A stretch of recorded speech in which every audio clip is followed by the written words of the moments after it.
ये चैनल बच्चे और बड़े सब देख सकते हैं। इस चैनल पर दी जाने वाली तमाम कहानियां और तस्वीर सिर्फ कहानियों और तखरीर पर मबनी हैं। इनका हकीकत से कोई ताल्लुक नहीं है। ये मवाद सिर्फ लोगों की तफरीह और एंटरटेनमेंट के लिए बनाया गया है। किसी भी शख्स, जगह या वाक़े से मुशाबहत महज इत्तेफाक हो सकती है। इसलिए यूट्यूब टीम या किसी भी फर्द को इस पर कोई एतराज नहीं होना चाहिए। चीन में एक रात की बस चलती थी जिसका नंबर 819 था।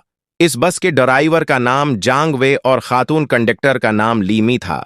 एक रात ये बस एक शहर से दूसरे शहर जा रही थी कि रास्ते में 4 मुसाफिर सवार हुए, जिनमें एक 20 साला नौजवान लियो चन, एक बूढ़ी औरत माई जो और एक खामोश जोड़ा शामिल था।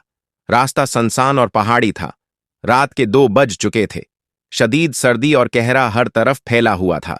बस में कल अफराद थे। ड्राइवर ने बताया कि आगे 2 रास्ते हैं और कम कहरे वाला रास्ता बेहतर होगा। बूढ़ी औरत और नौजवान ने इत्तेफाक किया, मगर वो जोड़ा अचानक बस से उतर गया। बस दूसरे ज्यादा वीरान रास्ते पर चल पड़ी। कुछ दूर जाकर अचानक ड्राइवर ने ब्रेक लगाए और लियोचन बूढ़ी औरत की गोद में गिर गया।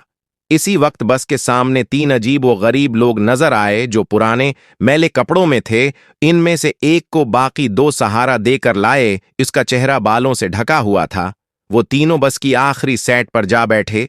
माई जो को शदीद बेचैनी होने लगी। बारिश और बजली शुरू हो गई। एक बली के अचानक आ जाने पर दोबारा ब्रेक लगी और उस बार बूढ़ी औरत ने नौजवान पर चोरी का इल्जाम लगा दिया। ड्राइवर ने दोनों को जबरदस्ती बस से उतार दिया। उतरने के बाद माई जो ने बताया कि उसने बिजली की रोशनी में देखा था कि उन तीनों के पांव नहीं थे और दरमियानी शख्स के चेहरे की जगह कुछ भी नहीं था। वो हंस रहा था।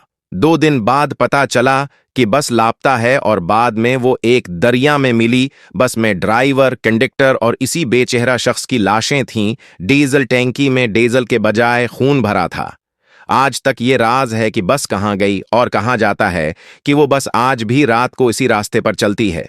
वीडियो को लाइक और चैनल को सब्सक्राइब जरूर कर दें।